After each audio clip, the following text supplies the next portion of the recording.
just a quick overview. This is just my opinion about which behaviors matter. So I mentioned I would do behavioral analysis if I were to come to your company and think about some problem that you have. When nudging, first you want to identify the specific behaviors and the emotions. The emotions are very important, and it's actually the hardest part because people might lie to you when you ask them questions. They're especially going to lie to you if you're a consultant and their boss paid for you to be there.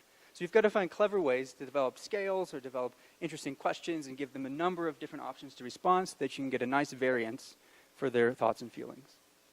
The second thing is once you get that variance of thoughts and feelings, you can then begin to analyze the data to see what people are doing, to see what they're thinking.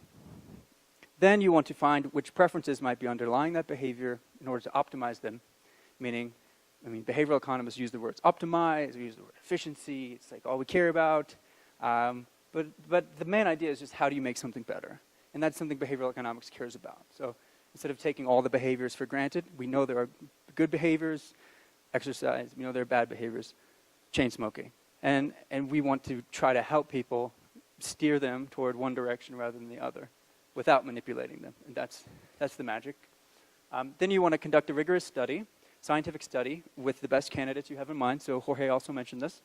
And you also want to infuse market research. So something I do is I try to use past data as well. So I want to know all the data you've already collected, and then I'm going to use those variables, those columns in the data set, in addition to all the stuff I'm doing, to then kind of make a big, robust narrative that makes sense of what's happening. Fourth, you want to design the products, right? You want to do something that matters, hopefully, right? You can obviously use this stuff to maintain market control, market dominance, market penetration, whatever you want to say. But really the goal is actually giving people products that actually improve their lives, things that they want, giving them policies that improve their lives instead of just bureaucracy. And it's okay to experiment because these are low-cost interventions, and the government already does this anyway to some extent, and we can ask them to do more, just as we can ask companies to do more, who are already doing something similar in their market research divisions. So this is sort of an addition to what we've already been doing, which is why behavioral economics is still a lot of economics. Okay, next slide.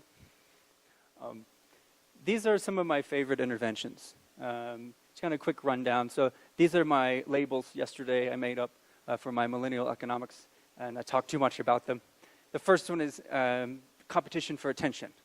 So no longer do you compete for markets. So it used to be the case that once you control the trains, I'm the train guy now. What are you going to do? You need to get in the train to go to work. I make money. Now, competition for attention. Whoever you're paying attention to, Twitter, Facebook, whatever, they're the ones who end up profiting through marketing or through other connections or through other just networks. So in my view, then defaults are very important. Thinking about our defaults, thinking about whether or not thinking about if our defaults are fair.